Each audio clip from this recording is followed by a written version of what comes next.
very simply put, the way the system works right now, it costs more than if we had Medicare for all. Why is that? Because we have an unnecessary for-profit middleman that essentially acts like a mafia.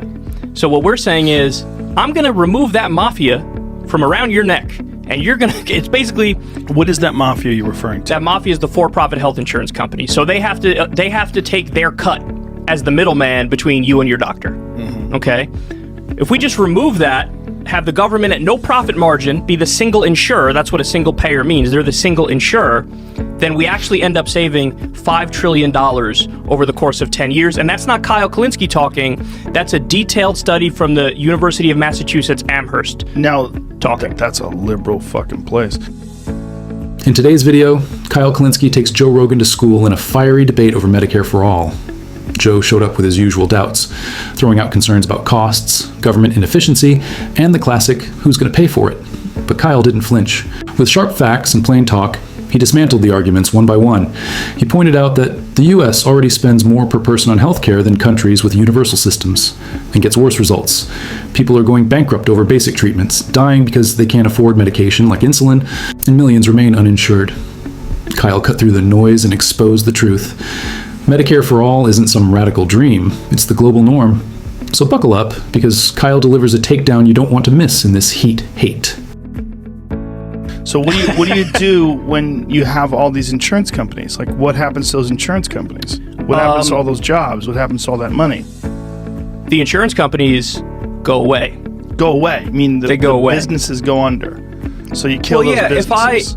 If I say you're not allowed to cut your lawn, okay, unless, let's say the guy wants to charge you $100. Right. I say, no, Joe, I'm going to be the one who pays the person who cuts your lawn. You have to give me $200. Okay. So if somebody came along and said, no, whoa, hey, middleman guy, we're going to get rid of you, and Joe, you want to cut your lawn? Give that guy $100 and you're all set. Wouldn't you say, well, that makes sense. The middleman guy, he can piss off. Because that's the way I look at it. The reality is, when people argue for choice in health insurance, look at it like this. Would you say, hey man, don't take away my choice when it comes to picking my firefighter? People are like, what do you mean? No, the way it works is there's a fire and you get help. End of discussion. They will come. You don't say, whoa, I want to pick my fire department. Well, this is the same thing with healthcare. The idea, you're going to be able to pick your doctor, that's perfectly fine. Okay. But the idea of you'll have your choice between insurance companies, that's like saying, pick which, do you want the Irish mafia ripping you off, or the Italian mafia ripping you off, or the Jewish mafia ripping you off? Go ahead, I'm giving you choice. Right. In some areas, the idea of choice is fundamentally absurd. It's like saying, well, let's shut off the road system. Instead of being public, let's have it privately run, and you could make a left on that road, make a left on that road, or make a right on that road. Don't take away my choice of road. I want to pay for that one or that one or that one. No, it's all there.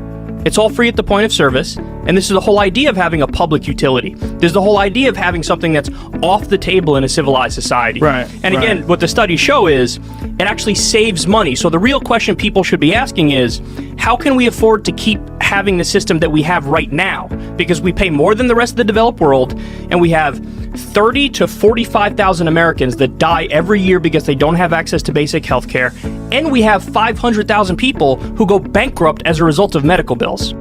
As usual, Joe played the curious skeptic. He wasn't hostile, but he leaned on the go-to conservative line. How are we going to pay for it? Kyle didn't miss a beat. With plain language and solid facts, he flipped the script. He pointed out that we're already spending more on our broken healthcare system than we would under Medicare for all, and getting worse results. This isn't just opinion, it's backed by data from top economists and universities like UMass Amherst. Kyle delivered a killer analogy too. He compared private insurance companies to mafia middlemen, standing between you and your doctor, taking their cut, and adding zero value. His message was clear. Cut out the profiteering middleman, let the government run a non-profit system, and we save trillions while covering everyone. Then he tackled the so-called choice argument. What people think is choice is really just picking which company will screw them over next. Kyle nailed it. That's not freedom, that's extortion. And the firefighter analogy, perfect. You don't get to pick your fire department, you just get help when your house is on fire. Healthcare should be the same, universal, guaranteed, and free at the point of service. So what you're saying is that it would abolish insurance companies, essentially?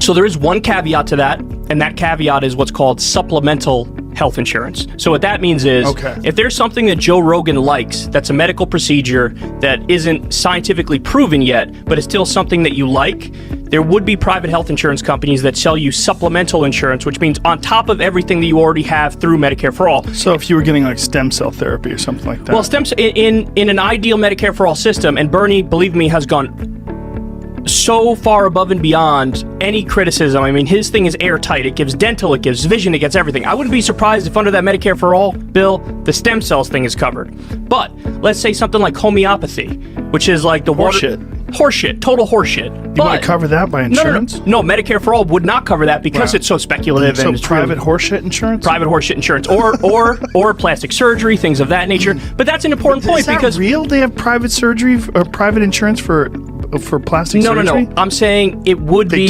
theoretically legal for it under a Medicare for All system because it's supplemental. How could you have insurance for plastic surgery? Like, I decided my ears are too big. So maybe the market wouldn't be there, but it would be legally possible is the point. So it doesn't fully ban private insurance, but it does bans what's called duplicative care. So you can't say, hey, I'm an insurance company, I'm going to come in and offer you something that's already covered in full by the single payer system. And the reason why that's there is we don't want you getting ripped off by some charlatan. I see what you're saying, but it would essentially gut the health insurance industry. It would make it so that you no longer have health insurance company CEOs making tens of millions of dollars off the backs of people while people die because they can't get health insurance. Yes, it would. And that's a good thing. That's a positive thing. Joe raised a fair question about what happens to insurance companies under Medicare for All, and Kyle didn't sugarcoat it. He made it crystal clear. Yes, the private health insurance industry would be gutted. And that's not a bug, it's the whole point. Why should billionaire CEOs rake in millions while everyday people go broke trying to pay for insulin or basic care? That's not just unfair, it's insane. Kyle reminded everyone this isn't some wild experiment. Countries like Canada, the UK, and France already run versions of this system. They spend less, their people live longer, and no one goes bankrupt because they got cancer. The message? Healthcare shouldn't be about profit margins. It should be about keeping people alive. If someone wants luxury treatments or fringe procedures, sure, let the private market offer that. But no one should ever be left to suffer or die just because some executive wants to upgrade to a third yacht. It's a good thing for us, but as a sale, like to sell that. Well, the thing is, we have this issue where we have like a status quo bias, where people think like, well, because it works how it works right now, therefore the idea of addressing it and changing it seems like so overwhelming that we just kind of default to how we have it now. But the problem is, we know as a matter of fact that the way we do it now is the most batshit crazy way you could possibly do it, because they research this stuff all the time, they study this stuff all the time, and every single time they look at it, the US comes dead last in the developed world when it comes to healthcare. So there was a recent study from the Commonwealth Fund. They found that they studied 11 different countries. The US is 11th out of 11 when it comes to healthcare. So every other country that does the single payer system, which we were talking about, and there's different versions of it, there's multi-payer, there's single payer, there's private funding there's public funding of private insurance, public funding of public insurance. But bottom line is, any other way you do it is better than the way we do it right now. Okay? And just to be clear, because some people say, well, what about Obamacare? What was Obamacare? Obamacare was originally a Heritage Foundation plan, which is a right-wing think tank. So that was basically Mitt Romney's healthcare bill, Newt Gingrich's healthcare bill. And the whole idea was we're going to force people to buy private insurance. Right. And I don't like that idea at all. I dislike that mess. I've been very critical of Obamacare. I think there's a good case to make that it was a step in the right direction because anything was better than the system that we had at the time. But I would say that was just a little step on the path to what we should have, which is a Medicare for All system, where healthcare is a right and not a privilege. We catch up to the rest of the developed world. And again, we should go above and beyond the rest of the world, because like in Canada, I don't think they have dental covered by it. They don't. But Bernie's bill does provide dental. So, I think that this is one of those issues where when it's fully explained to people, it's kind of a no-brainer, and you can get people to realize, like, no, the system is totally screwing you right now, and we can fix it. Kyle took direct aim at America's obsession with the status quo, this idea that if something's been around long enough, it must be too complicated or risky to change. But when it comes to healthcare, sticking with what we've got is literally killing people. He brought the receipts, too. A major study from the Commonwealth Fund shows the U.S. ranks dead last out of 11 wealthy nations in healthcare performance, across the board. From access and outcomes to efficiency and fairness, we're not just falling behind, we're at the bottom. Kyle didn't stop there.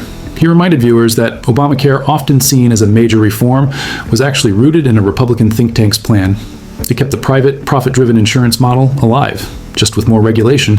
What we really need, Kyle argued, is a complete overhaul. Medicare for all that covers everything from dental to vision with no copays, no premiums, and no surprise bills. That's not just catching up to the world, it's leading the way. And once people see just how badly they're getting ripped off by the current system, the choice becomes obvious. This system is broken, and we absolutely have the power to fix it.